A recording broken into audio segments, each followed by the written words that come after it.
De nombreux professionnels des concerts se sont demandé si le secteur allait se remettre du choc du Covid. Il a non seulement réussi à se relever, mais aussi à devenir extrêmement rentable.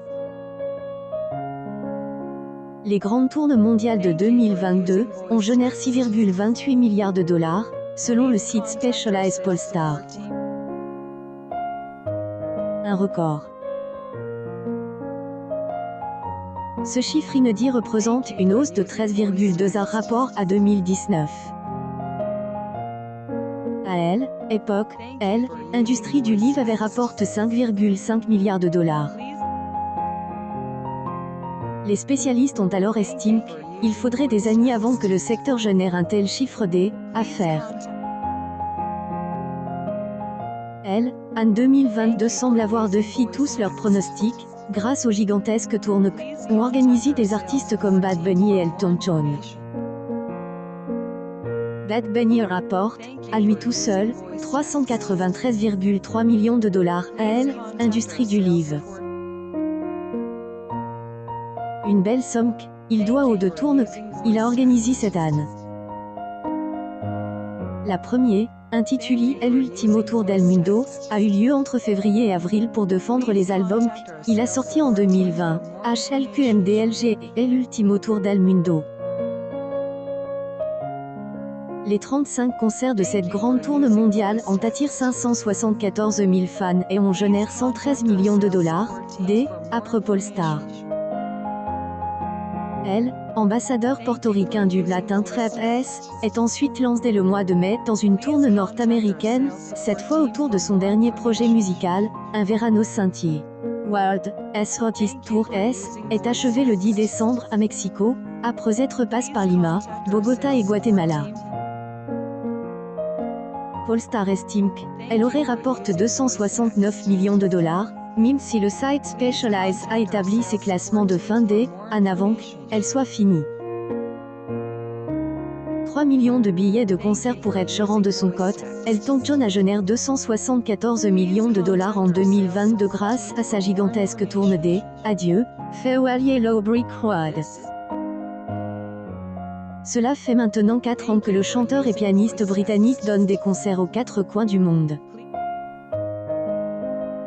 Ces representations ont déjà généré plus de 600 millions de dollars de recettes, et pourraient permettre à Elton John d'être à origine de la tournée la plus lucrative de tous les temps.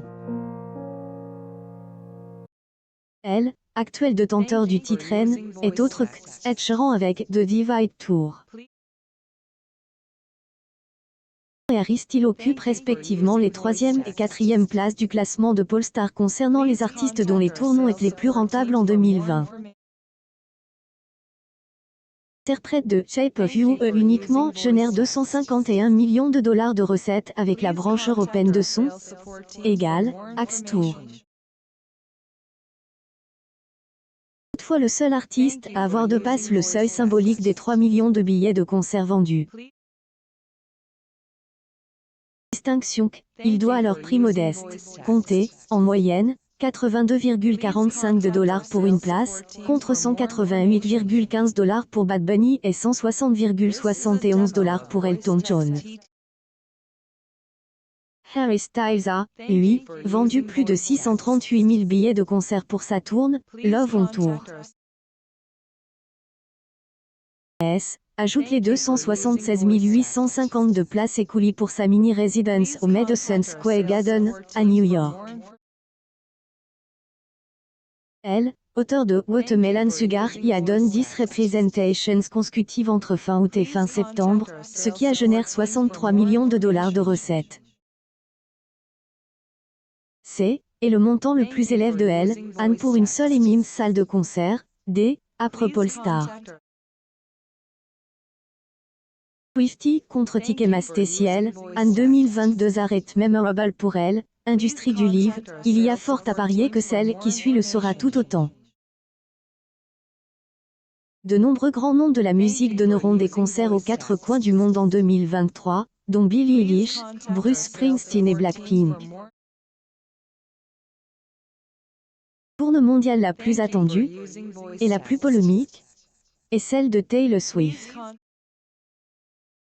Des fans de la superstar de la pop ont décidé de porter plainte contre l'opérateur de billetterie Ticketmaster devant le tribunal de Californie, après avoir tenté, en vain, d'acheter des billets durant la prévente en ligne, le 15 novembre. Plus de 2 millions de tickets ont été vendus ce jour-là, ce qui a poussé Ticketmaster à annuler la vente générale prévue pour le jour suivant. Des millions de fans ont attendu jusqu'à 8 heures et n'ont pas pu acheter de billets, précise la plainte obtenue par le magazine Rolling Stone. Face à elle, ampleur de la controverse, Ticketmaster est de douane en expliquant que son site aurait été la cible d'un nombre impressionnant d'attaques de bots et de scalpés.